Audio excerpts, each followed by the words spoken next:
तो hello guys, तो आपका फिर से स्वागत है द एक्सप्लेनर के अंदर। तो इस समय पहले मैंने ये वीडियो बनाई थी जिसके अंदर मैंने बताया था एमसीयू के 5 वेस्टेड कैरेक्टर के बारे में। तो आज की ये वीडियो उसी का पार्ट 2 होने वाली है और आज मैं दोबारा से 5 ऐसे कैरेक्टर के बारे में बताऊंगा जो कि एमसीयू ने पूरी तरह से वेस्ट कर दिए, लेकिन वो बहुत ही ज्यादा पावरफुल कैरेक्टर थे। अगर उनको एमसीयू के अंदर असली पोटेंशियल दिखाने का मौका मिलता तो वो बहुत ही ज्यादा फैंस को पसंद आते और वो अपनी पावर से लिटरली कुछ भी कर सकते थे। लेकिन एमसीयू ने उन्हें अपने कुछ कैरेक्टर्स को बिल्ड करने के लिए उन कैरेक्टर्स को वेस्ट कर दिया और ये एमसीयू की बहुत बड़ी गलती हो सकती है। तो अगर आपको भी जानना है कि 5 वो कौन से कैरेक्टर हैं जो कि एमसीयू ने वेस्ट कर रखे हैं, तो वीडियो का एंड तक पूरा देखना और वीडियो को लाइक करके चैनल को भी सब्सक्राइब कर देना। तो चलते अपनी वीडियो की तरफ। तो पहले नंबर पे आता है हमारा बोरसन ओडिन। अब ओडिन जो है बहुत ही ज्यादा पावरफुल कैरेक्टर है। ये हेला, लोकी, थोर का फादर है और एसगार्ड का किंग है और इसीलिए ये बहुत ही ज्यादा पावरफुल है। अब सोचो, इसकी पावर से मूवीज के अंदर कुछ दिखाई नहीं गई है। इसे खाली एक बुड्ढा बना के छोड़ दिया गया था मूवीज के अंदर, जिसने खाली म्योनर के ऊपर एन्चेंटमेंट करी थी। और ओडिन कितना ज्यादा पावरफुल था और ब्रूटल था, ये हमें थॉर रैग्नारोक के अंदर इसकी हिंट दी गई थी, लेकिन उसके अंदर भी इसकी पावर्स इसे यूज करते हुए नहीं दिखाया गया था। उसके अंदर भी इसे पूरा निपटा दिया गया था। लेकिन कॉमिक्स के अंदर ऐसा कुछ भी नहीं है। कॉमिक्स के अंदर तो इसकी खुल के पावर दिखाई गई है। इन्हें कॉमिक्स के अंदर सेलेस्टियल को बहुत ही गंदी तरह मारते, यहाँ तक कि उसका सर काट के अलग ही फेंक दिया था और सर्टर को इन्हें उसकी फुल पोटेंशियल के अंदर हराया था।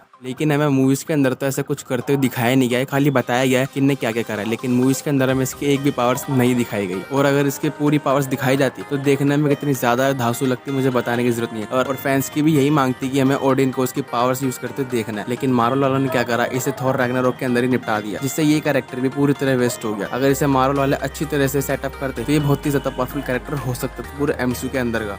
दूसरे नंबर पे आता है हमारा क्विक सिल्वर। अब इसका कितना बड़ा कटा मुझे बताने की जरूरत नहीं है, क्योंकि इसको खाली एक ही मूवी के अंदर दिखाया और उसी के अंदर भी इसे निपटा दिया। लेकिन अगर मार्वल चाहता तो इसका अच्छे से यूज कर सकता था, क्योंकि इसके पास सुपर स्पीड थी। सुपर स्पीड भी बहुत ही ज्यादा धांसू पावर होती है। मार्वल इसका यूज अपने आने वाले प्रोजेक्ट्स के अंदर कर सकता था, जैसे कि इन्फिनिटी वॉर के अंदर और भी कई सारी मूवीज के अंदर। लेकिन इसने इसको एज ऑफ अल्ट्रॉन के अंदर ही मरवा दिया और वो इसकी मौत जो थी बिल्कुल भी प्रैक्टिकल नहीं थी, क्योंकि एक तो ये बंदा स्पीड ऑफ साउंड से बहुत ही तेजी से ट्रैवल कर सकता है और ये गन से निकली बुलेट को भी आसानी से रोक सकता है, उसकी डायरेक्शन चेंज कर सकता है। लेकिन एज ऑफ अल्ट्रॉन के अंदर इसे बुलेट से ही मरवा दिया गया था। लेकिन ये तो बिल्कुल ही प्रैक्टिकल नहीं था। ये चाहता तो जब बुलेट्स गन से निकली थी उसी की डायरेक्शन चेंज कर सकता था, क्योंकि इसकी स्पीड ही बहुत ज्यादा है। लेकिन इसे उन्हीं बुलेट से मरवा दिया गया था। इसलिए फैंस को मार्वल वाले में बहुत ही ज्यादा गुस्सा आया था, क्योंकि एक तो ये बंदा बहुत ही ज्यादा फास्ट था और ऊपर से इसे बुलेट से मरवा दिया, क्योंकि बिल्कुल भी प्रैक्टिकल नहीं था। लेकिन कॉमिक्स के अंदर इसकी स्पीड बहुत ही ज्यादा बताई गई है और इसने अपनी स्पीड से कई सारे विलन्स को हरा रखा है। जैसे कि हमने इसकी थोड़ी बहुत हिंट मूवी के अंदर भी देखी थी कि इन्हें अपनी स्पीड का यूज करके कैप्टन अमेरिका को मुक्का मारा था। कई सारे सुपर हीरोज को इन्हें टक्कर देने की कोशिश करी थी अपनी स्पीड के बलबूते के ऊपर, और ऐसा ही इन्हें कॉमिक्स के अंदर भी कई बार करा है। लेकिन मूवी के अंदर तो इसे पूरी तरह से वेस्ट कर दिया गया और अब मार्वल वाले चाहकर भी इसे वापस नहीं ला सकते। अब तीसरे नंबर पे आता है हमारा टास्क मास्टर। अब ये जो है मूवी के अंदर तो एक फीमेल दिखाया गया, लेकिन कॉमिक्स के अंदर ये एक मेल वर्जन था और ये बहुत ही ज्यादा पावरफुल था। इसकी पावर्स ये थी, इसे पहले ही पता लग जाता था कि सामने वाला अब क्या करने वाला, कि वो कौन सा मूव करेगा, अभी किस तरह से अटैक करेगा मेरे ऊपर।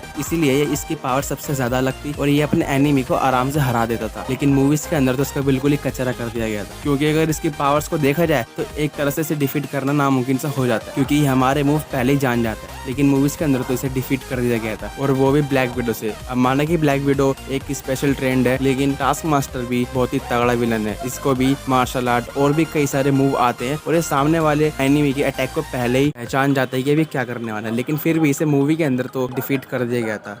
कॉमिक्स के अंदर इसका मेल वाला वर्जन जो था वो बहुत ही ज्यादा पावरफुल दिखाया गया था। इसने अपनी पावर्स का यूज करके अच्छे खासों को डिफीट कर रखा था। अगर इसकी पावर हमें अच्छे तरह से मूवी के अंदर दिखाई जाती तो ये अच्छा विलन बन सकता था, लेकिन मार्वल वालों ने इसको भी गंदी तरह से वेस्ट कर दिया था। अगर मार्वल वाले इसको कैप्टन अमेरिका से भिड़वाते तो माना जाता कि कैप्टन अमेरिका से डिफीट कर सकता है, लेकिन कैप्टन अमेरिका को भी इसको डिफीट करने में बहुत ही ज्यादा मुश्किल होती अगर इसकी असली पावर दिखाई जाती तो। लेकिन अब क्या करे, मार्वल वालों ने सारे वेस्टेड कैरेक्टर की तरह इसे भी वेस्ट कर दिया और अब ये भी वापस नहीं आ सकता। आ तो सकता है लेकिन विलन के रूप में नहीं आ सकता। अब ये शायद हमें थंडरबोल्ट के अंदर दिख सकता है और अब मैं चाहूंगा कि मार्वल वाले इसका अच्छे से यूज करे, इसकी अच्छी सी पावर दिखाए, वरना ये भी एक तरह से कचरा ही है। और चौथे नंबर पे आता हमारा विजन, अल्ट्रॉन का बच्चा, अफ्रीका, आयरन मैन का, अफ्रीका, ब्रूस का, तीनों का ही बच्चा। अब ये देखा जाते बहुत ही ज्यादा पावरफुल कैरेक्टर है। इसके पास माइंड स्टोन था, इसके पास उड़ने की पावर थी, इसके पास मैटर मैनिपुलेशन की पावर थी, लेकिन फिर भी इसे इन्फिनिटी वॉर के अंदर गंदी तरह मरवा दिया था, क्योंकि इसको अपनी पावर्स पता ही नहीं थी, या फिर कहें कि मार्वल वालों ने इसका अच्छे से यूज नहीं करा। क्योंकि जैसे कि हमने व्हाट इफ के अंदर देखा था कि इन्हें थैनोस के बीच में से टुकड़े कर दिए थे। हालांकि वो अल्ट्रॉन था, लेकिन मूवीज के अंदर भी ऐसा हो सकता था अगर मार्वल वाले चाहते तो। लेकिन मार्वल वालों ने क्या कहा, ऐसा कैसे, इसको भी हम वेस्ट करेंगे, तो इसीलिए इसको भी वेस्ट कर दिया गया था। यहाँ तक कि इसे प्रॉक्सिमा मिडनाइट से भी पिटवा रहे थे, यहाँ तक कि प्रॉक्सिमा मिडनाइट को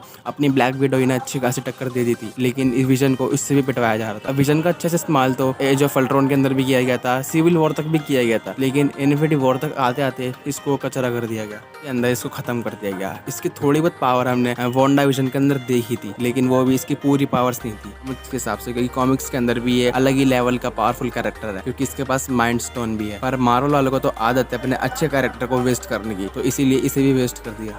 और 5 नंबर पे आती है हमारी हेला, जिसे मैं कई बार बता चुका हूँ कि हेला एक बहुत ही ज्यादा पावरफुल कैरेक्टर थी, जिसे मार्वल वालों ने वेस्ट करके बहुत ही बड़ी गलती करी है। और ये गलती मार्वल वालों की बहुत ही ज्यादा महंगी पड़ सकती है, क्योंकि हेला एक ऐसी कैरेक्टर थी जिसने थॉर को गंदी तरह मारा था, और शायद अगर थैनोस भी इसके सामने होता है, थैनोस की बहुत ही गंदी तरह मारती। अब हेला को कंट्रोल करने के लिए ओडिन को भी ब्लैक मैजिक की जरूरत पड़ी थी, तो सोचिए कितनी ज्यादा पावरफुल हो चुकी होगी इस समय पे। खुद इसके फादर को ब्लैक मैजिक का इस्तेमाल करना पड़ रहा है इसे डिफीट करने के लिए, और इन्हें आते ही थॉर का म्योनिर तोड़ दिया, जिसे उठा पाना ही नामुमकिन था। इसने खाली एक ही हाथ से तोड़ दिया था, और तो और इसने एसगार्ड की पूरी आर्मी खत्म कर दी थी। एसगार्डियन आर्मी के कमांडर जो कि बहुत ही ज्यादा पावरफुल था, उसे भी इसने किल कर दिया था, और इसे आखिरी में क्या करा, सर्टर से मरवा दिया गया था। लेकिन अगर मार्वल वाले चाहे तो इसे वापस से ला सकते हैं, ऐसा दिखाया जा सकता है कि हेला वहाँ पर मरी ना हो। अगर ऐसा हो गया तो हमें हो सकता है कि फ्यूचर के अंदर हेला की पावर्स दिखाई जाए, हेला की रियल पावर्स और भी ज्यादा दिखाई जाए। लेकिन अगर ऐसा नहीं हुआ तो मैं भी यही मानूंगा कि मार्वल वालों ने अपना मोस्ट पावरफुल कैरेक्टर था उसे पूरी तरह से वेस्ट कर दिया, और इसका अच्छे से यूज भी नहीं करा जो वो कर सकते थे अपनी आने वाली मूवीज के अंदर।